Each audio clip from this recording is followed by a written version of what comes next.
As I'm recording this today, the NFL draft is now just under 2 days away. I'm recording this on Tuesday night, and the reason you might ask me, why didn't you just post it, right before the draft on Thursday or Wednesday night? Well, I want to be able to compare my final mock draft to a guy like Peter Schrager's, the most accurate guy in the NFL in these mock drafts. So let's get started here. And we're going to go pick ones for Mendoza. Obviously, is there any other guy? He's been the pick one for 4 freaking months. So I'll skip to the Jets at 2. Now, because this isn't my mock draft, this is what I think the teams are going to do. Jets are going to go David Bailey. From what I've been told, from what I've seen, the Jets are going to find the biggest day one impact guy for this team. I don't know why they're not in win now mode. I don't know who they think they are. But that is what their plan is, to find the biggest day one impact guy. That's going to be David Bailey. Whether you somehow find a way to improve him in the run, or you just use him as a designated pass rusher, a third down guy especially, right? So it doesn't really matter what you do with him. He's going to be a day one starter for you and instant helps your pass rush. And that's what they're looking for. That's what they're going to get out of David Bailey. Cardinals now are picking at pick 3. Again, this is not me. This is what they're going to do. I heard all this talk about Jeremiah Love. I'm not falling for it. They're trying to trade back, and I think they're lying about them wanting, not lying, but not going to take Jeremiah Love at 3 when there's other needs available. And when you have a guy like Arvell Reese available, you're going to take him. What happened to all the Josh Sweat trades team? We don't know. They might still be trying to trade him, but I really just don't see whether they trade him. So he's going to stick at 3, play on the other side of Josh Sweat. Who else do they have? BJ Ojolari? Yeah, maybe. Yeah, definitely need help on that side. They can use both him and Josh Sweat jumping back into coverage. He's great against the run. There's nothing else you can say about the guy because he's really that good, is Arvell Reese. Tennessee Titans now at pick 4. Not going to be Jeremiah Love. All the steam about Jeremiah Love has fallen off from what I've seen, from what I've been told. I really think they're going to go Sonny Styles. Now, off-ball linebacker at 4. Yes, you can call that a little stupid move there. But look at who Robert Saleh was with. C.J. Mosley when he was with the Jets, obviously.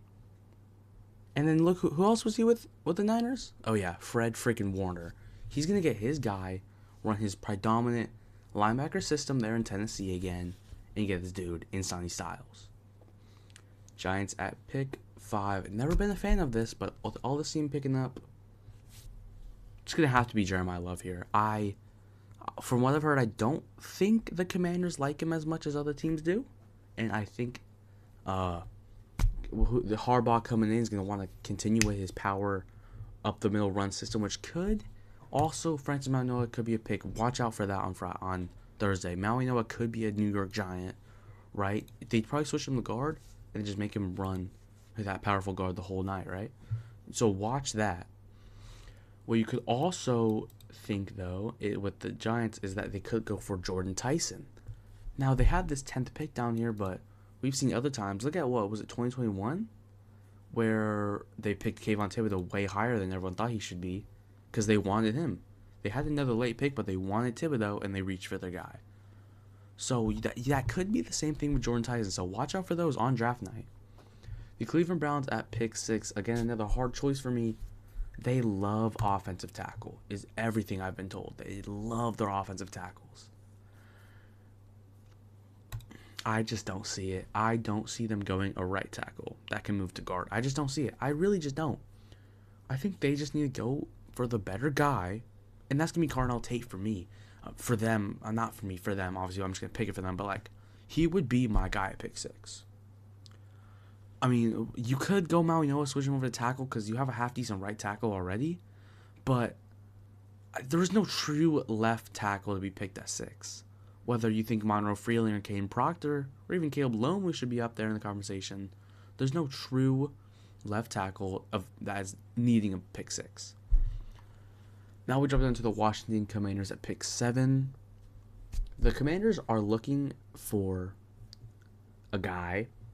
From what I've seen, from what I've looked at the roster, they have 2 great edge rushers coming up the side in Chase Young and forgot his name, but he's actually not that great. But he's still good against the pass, right?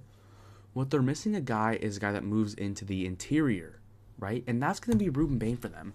Ruben Bain can play off the tackle, and he can play the 3 tech, right, inside. But if you really think the arm length is that bad, then just move him inside the 3 tech. There's like no, I don't know why, because he can play that position. Let's be honest, he can play nose tackle if he needs to, right? Like he can do anything over the line. So I think that's gonna be the pick for 7. And they're like, 3rd down sets. You want all 3 pass rushing guys on the field. Well, move them inside, right? Perfect pick for them. Saints at pick 8. This has been hard for me because I've been like, what should I really do here? But it's going to have to be Caleb Downs for me. He's just so... I've seen stuff of them being linked to them. I know they have great... already have the secondary, but Caleb Downs is just a generational player. You lose... I forgot his name, but you know who you lost, the linebacker. Show him on the screen. All right, you lose him, right? And you need another guy that knew, you're calling your checks on defense. Who's smart enough to do that? Caleb Downs. And you don't know the advantage that it gives you being a safety to call the checks back there, because he sees way more than a linebacker does. So that defense is going to be elevated so highly, right? And then you bring in the guy that worked with the Chargers, match made in heaven. He has his Derwin James replacement instantly in Caleb Downs. Maybe a smaller, might not be that strong, tough of a guy, but he still is going to play that safety role for you that you need, that can play the green dot and call your plays. Now we're going with the Chiefs at 9. Everything I've heard is wide receiver and edge rusher for them. But you have Maui Noah and Mansour Lane on the board, which is just... But everything I've heard is wide receiver and edge rusher. If the board falls like this, which I think it will, they will have to choose between one of these guys. And I think if they're going to continue to run their system built off Patrick Mahomes being Patrick Mahomes, Maui Noah is not the right guy for them, and they're going to go a guy like Mansour Lane. What you want to look at corners is you can think of it like a running back. A running back excels when it has a good offensive line. What does a corner need to excel? A good defensive line. Now, the Chiefs don't have a great one, but if Chris Jones can go back to doing his thing, maybe George Karlaftis does something, and maybe you pick a game wrecker at pick 29. Mansour Lane will look like a defensive player of the year, defensive rookie of the year candidate in year 1. Let's be honest. Now the Giants back up at pick 10. Tough choice for me here because I really think they're going to go Jordan Tyson here. I really do. If I was the Giants, I would be clawing, I would be running, I would be sprinting up to the board to draft my boy in Francis Maui Noah. But we know that they love Jordan Tyson. I think that's going to be the pick for them. You could also say, what about Mekhi Lemon? They have different strengths. Jordan Tyson's able to go deep, play inside. He's not that big-bodied receiver. He's not going to win those 50-50 balls most of the time. But he will be able to track a ball. And he's very smart where his quarterback positions the ball to be able to, make a play on the ball and make it it won't be a 50-50 chance because the way he sees it, the DB's not going to have a chance to catch it. That's what I like about Jordan Tyson. I think he deserves pick 10. Miami at pick 11. Now, they are loving life right now. They are literally looking at the board, and they're seeing Francis Maui Noah, and they're like, this is perfect. They have no receivers on the board. They have literally nobody, right, at receiver. So you could see Mekhi Lemon going here, but I think they're like, all right, we have Malik Washington and Devon Achane. Give me my running power right tackle right now. And we leave Patrick Paul on the left side, and we have Francis Maui Noah on the right now. Get you a big-bodied power right tackle that is dominant in the run, that will throw people around and keep him for freaking centuries with him next to Patrick Paul. Dallas at pick 12, another guy that I'm always confused about. And it's going to be a reach for me here, but there's so much connections with them in Dylan Thieneman. And I'm going to give you guys a spoiler for a little bit. They also have so much connections with Keldrick Falk. But I think Thieneman will be the pick for me here, just because of everything I've heard about they love the guy. They brought in some dude who worked I forgot the story, but they brought in a guy to be their DB's coach that worked with a guy that is in Oregon right now, and he apparently loves Dylan Thieneman, the DB's coach. So that's why I think he's going to go to pick 12. Just all the connections I've seen. They also need a versatile safety.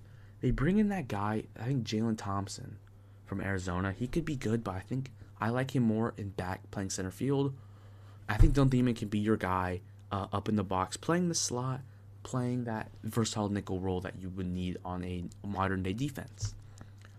Rams at pick 13 for me. Another hard pick because you don't know how highly. Who would they go for the Rams? Makai Lemon's on the board, and Spencer Fano is on the board. This is probably the hardest draft day choice for me, but I think from what I've seen, I'm gonna tell you what's gonna happen. I'm gonna take Spencer Fano, and he's gonna be available there, and they're still gonna take Makai Lemon. But I think taking Spencer Fano here is the smartest move. You get a day one starter right tackle who can also play guard, or you have a guard that will kick out to right tackle if one gets injured. That's what I love about Spencer Fano and Francis Maui-Noa. And the Rams are in a win now mode, so you could see them going wide receiver 3 just to help out Matthew Stafford, but also getting a day one impact right tackle or left right guard, center even maybe, is also another great addition for a win now team. That's just my take for pick 13 there. Baltimore Ravens do the most Ravens thing ever and just stick at their pick, and somehow the guy falls to them, and it's going to be Vavenga Ione from Penn State. Again, just get you guys a big power guard that can just play there and just set the dominant for the run game. And even pass game, dude. You could see he did pretty good, but he's a power run blocker. Like, what else can you ask for him when he's running behind Derrick Henry and Lamar Jackson? Buccaneers at pick 15. Again, this is a team I really haven't heard a lot from, but just from what I've seen, I would like. Who really has heard anything from the Buccaneers? I haven't heard anything from them. So, I'm just going to go my guy here, and that's going to be Akeem Mesidor. I like Akeem Mesidor a lot. I think the Bucs are going to look at the roster and see that they don't have much time left with some of these guys on there, and they're in win now mode. With Baker Mayfield's not getting any younger, just get him a dominant edge rusher, right? Because you haven't had one for a while now. You've been missing that that dominant edge guy sitting the edge for a while, because your D-line right now is Vita Vea.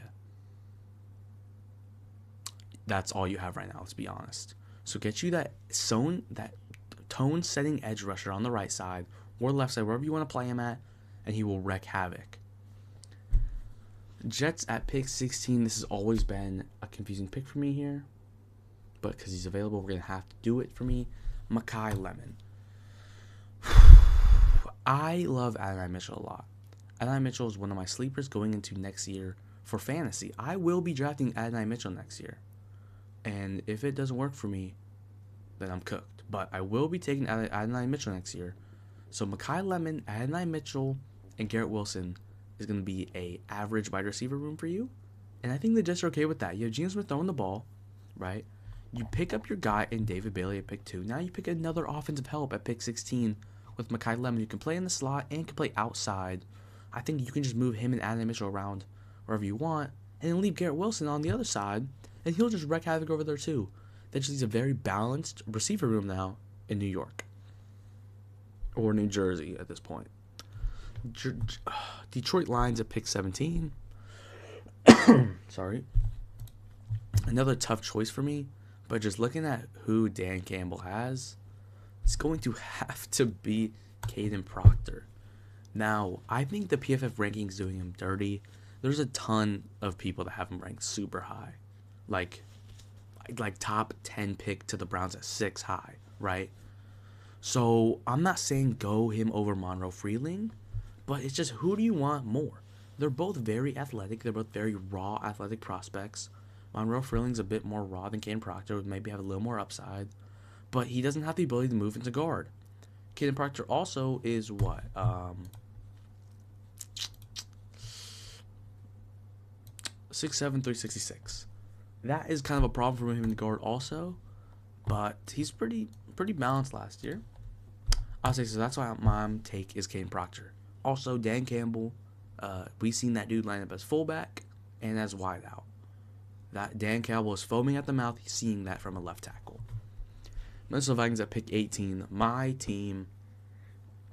And I'm not going to lie, this is probably the worst situation I've ever seen for the Vikings to be in. I'm not going to hold you. If I'm backing some running in Emmanuel McNeil-Warren right now, McNeil-Warren is my guy, my sleeper. He is going to be one of the best players in the draft class. No, in my opinion. That's not even an opinion, it's a statement, right? But Jermon McCoy's falling out of the first round. Dude's going to get a second surgery. Let's be so for real, right? If you're the Vikings here, I've seen so much reports about them not wanting safety. I'm telling you, dude, it could be Kenyon Sadiq. It really could be. It could be, dude. I don't know. I wouldn't be mad. If I was a Vikings fan, I would not be mad with Kenyon Sadiq. Run some more 12th personnel. Get your two boys on the field, but like...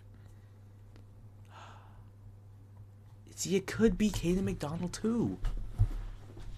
Like, you don't know who they're going to go here, which kind of is, like, crazy, but, like, you just really don't. This is one of the biggest surprises of the draft is going to be the Vikings at 18, in my opinion.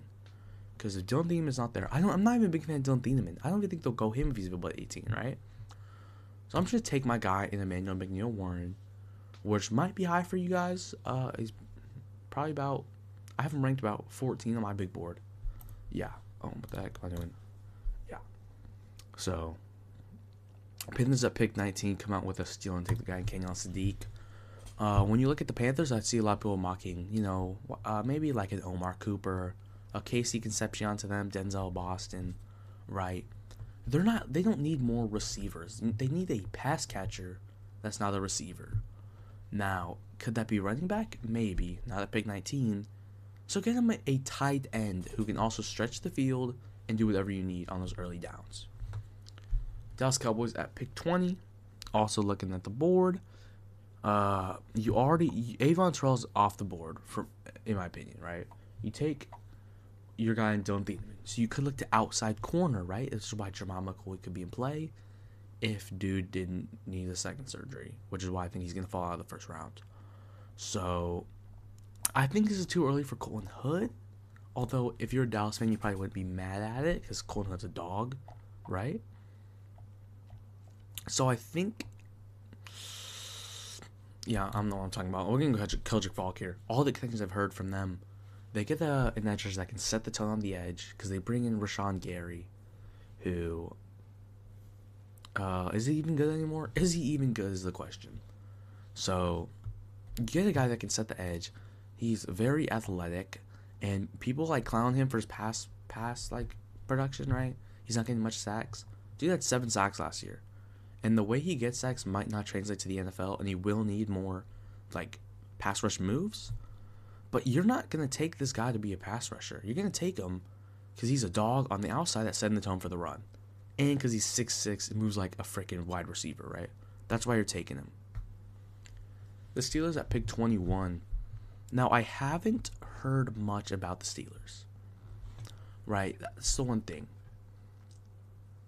And I'm trying my best to remember his name right now, but I think Broderick Jones is his name. I seen earlier today that he injured himself and he might not be ready for the start next season. What does that mean? 2 things. One, take a left tackle and Monroe Freeling, stick him out there. Or, this is kind of like a, I don't know, Troy Fonciano, I think is his name. Do we not forget that dude was a dog at Washington? Like, he was carving it up at Washington, dude. Like, can we see his stats at Washington? He was a dog. And he played left tackle there at Washington. I don't know why they're moving over to the right. Kept Broderick Jones at left. You could see them going Blake Miller and moving Broderick Jones over to the left side. Or not Broderick Jones. Troy Fontano to the left side. You could see that. And look at Peter Schrager's mock draft. I think he had them going Blake Miller at 21. I might be wrong. Yeah. So, that is a very big possibility there. But for this one, actually, I will do that because what Peter Schrager has seen is enough for me to say that he would go over Monroe Freeling. Blake Miller should go over Monroe Freeling, in my opinion. He is the most, like, ready tackle in this draft class. You could look and say, what do you mean ready tackle, dude? What? You have Maui Noah at pick 11, Fano at 13. So how is he at 21? Maui Noah and Fano have arm length concerns. Blake Miller's just a dog, dude. He's nothing special. He's good in the run and good in the pass. He's a 43 game starter at Clemson, right? 3-year starter, 3-season starter, and no injuries, right? So he's just a dog, right? He's not gonna show. He's not very special. He's just gonna go out there and protect your quarterback or your running back, and that's what you want in your tackles. Chargers at pick 21. Okay, it was Blake Miller to the Chargers. I messed that up, but same thing, right? 21. They could go a surprise pick here. You could see that in Omar Cooper, and then move. They did lose Keenan Allen. I think they did lose Keenan Allen, but you still have Quentin Johnston and Ladidi McConkey, right? You still have those two, so you could. I would not throw Omar Cooper out of rotation, right? What I will say though is I think that they I've heard, they want to improve their interior. That's going to be done by adding, in my opinion, the best one in Caden McDonald. Many people also believe that just because of his tone-setting ability against the run, right? When they say watch a film, they say last year, watch 2024. Him and Tyleik Williams ran that defensive line to the national championship.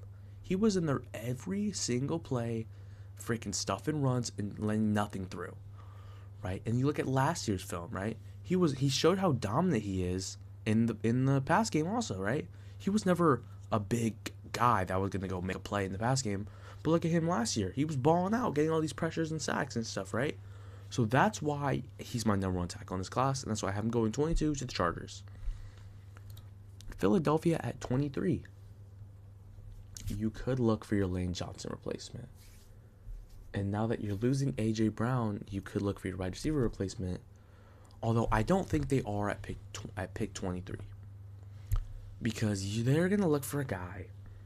They picked up, so they'll have Devonta Smith, right?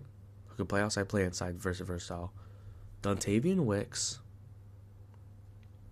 And I forgot who else they added, but I don't think he's like horrible. They trade for the guy. Forgot his name, but I don't think he's horrible, right?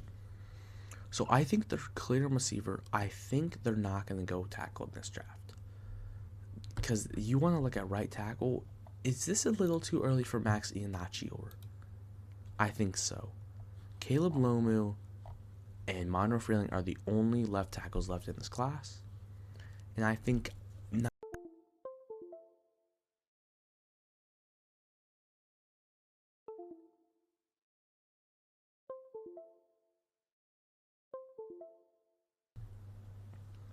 neither of them really have the athletic ability to move over to the right side. Freeling definitely yes, but he's so raw of a prospect that I don't like just moving over to the right side. So I do think they will go edge, and they're going to need a guy that's, I don't know, it's between you guys for me. Cassius Howell and DJ Parker. Cassius Howell is going to fall for me because of the arm length concerns and because I don't like how he is against the run, right? I think other teams also don't. They trade for Jalen Phillips, who is a tone-setting edge rusher, can rush the quarterback, and can also set the tone on the edge, which is why they're going to get their replacement. Him was very similar. If you watch how they play, is very similar to Jalen Phillips. It's going to be TJ Parker out of Clemson, man. If only he had a good year, this dude could have been a top 5 pick, undoubtedly. And now the Eagles are going to land a guy just like that. They do this every draft. They land the steal every draft. Now the Browns pick 24. They are so excited right now. Like, they're so excited. Monroe Freeling just fell to them. They get the left tackle, right? They get their wide receiver of the future in Cardinal Tate. They pick up and get their left tackle at pick 24 in Monroe Freeling. Now, would Shedeur Sanders be happy with him starting day one? Probably not. If I was GM, I would not want him to. He's too raw. But there's really no one to learn behind him. So that kind of sucks in Monroe in Freeling situation, but hey, it just get a left tackle that can protect the quarterback. What are we doing? Bears at pick 25. Again, another hard pick for me, but I do think it's going to be Peter Woods.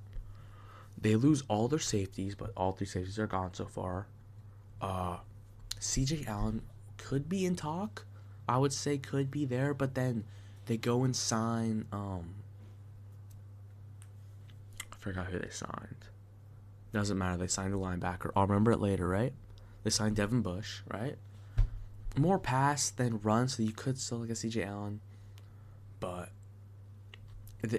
get a guy in the middle. Get a guy in the middle. You haven't had that for a while now, right? So just get a guy in the middle and watch him develop. And pick 26 Buffalo Bills is going to be CJ Allen. Okay, I love CJ Allen more than other people might just because of how smart he is. Now, if he wasn't calling the checks on that defense for Georgia for the past 3 years, right? He wouldn't even touch the first round with a 10-foot pole for me, right? But he was back there calling the checks for Georgia for literally all 3 years he was there. That's a feat, dude. No other for Georgia, right? He's so smart, and his run defense is great, right? But passing his coverage is a little of a liability. But if you're the Bills, like, you can give up a little bit of that to help the run, because last year they were the best team against the pass as defensively, right? I think you can give that a little bit up and go your guy and CJ Allen from Georgia. Now we have the 49ers here at pick 27. See, the more I look at it, the more enticing it gets to me. The more I look at it, the more I love it. I'm just going to do it. Screw it. Get your Deebo Samuel 2.0 in the slot receiver Omar Cooper, man. He is so good. He plays just like Deebo Samuel. I know who you got. You got Ricky P out there. You got Mike Evans out there, and you got Christian Kirk out there, right? Who's going to play in the slot? Mike Evans can do it a little bit. We've seen Ricky P do it a little bit last year too, but like Christian Kirk, I mean, did he I don't watch Texans games. I'm not sure. I don't think he did though, because they had Jaden Higgins and Jalen Dole and Tank Dell, who was all hurt last year, but it doesn't matter. So I think that get your true dominant slot receiver in Omar Cooper, he doesn't have to play right away, learning behind these veteran guys behind him, and he's literally just Deebo Samuel 2.0 for you, right? Pick 28, the Houston Texans are on the board, and they are like, shoot, dude, what do we do here? What are the Houston Texans going to do at pick 28? You look at the roster, I actually don't like them going offensively, like O-line here. I actually don't, but the more you look at it, the more you think they have to. Now, this might be, people might disagree with this. I like it, though. I'm going to have them going Max Iannaccio. And that's because they signed that dude from the Colts, right? I forgot his name, but they signed the dude from the Colts. They have him for a 2-year deal with an end out of year 1. So you can have him sit behind them for 1 to 2 years, right? And that is a dominant right tackle now for you. He had 2 years of experience behind the starter, just like Amarius Mims with the Bengals, right? And now you have a dominant starter who's an athletic freak. He moves like a wide receiver at tackle, right? And this dude's only been playing football for 5 years, right? That's a crazy story. Insane, right? So, yeah, that's all I'm going to say for him. I love him. Chiefs at pick 9. They take cornerback Mansour Delane. I don't think they're going to double up on secondary, but Avion Terrell is really enticing for me here, just for the sole purpose that he literally plays like Trent McDuffie.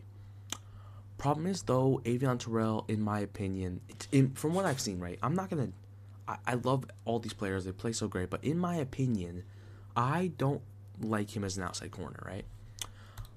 So I think I will go Cassius Howell here, because what did I say about the corner thing now? It's secondary is basically a running back, right? So get your freaking guy in Cassius Howell. to set the edge for you. Arm length can be a little deceiving, so he might be getting cooked up the edge a few times and in the run. But you look at who you have behind him supporting him. Look at the rotational pieces you can make. Move George Karlaftis inside, outside, whatever. And I think he'll be a great passer for you at the next level. Now, the Dolphins get their tackle at pick 11 in Francis Mauigoa. Now, it's a tough choice for me here. It's a coin toss between the athletic nickel outside, plays like Trent McDuffie corner, or the guy that can go up and catch a freaking football. That's what you so desperately need. What I want to say about Denzel Boston, though, is if you're watching this, this is one thing I want you to take away. I love Denzel Boston because last year I was not high on Ted McMillan. I was not high on him at all. I was like, he lacks separation. He can go up and get the ball. That's about it. Look at his route running over the middle of the field, right? It's not that great. I was wrong. I admit it. I was wrong, right? He literally, Denzel Boston is a clone of him, and now everyone's hating on Denzel Boston for no reason. I just don't see it. I don't see it. But I'm still going to go hate on Terrell here.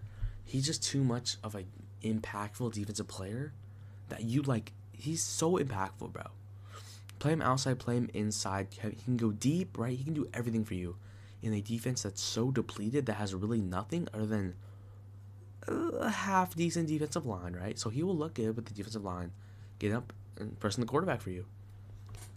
Now, the New England Patriots at pick 31.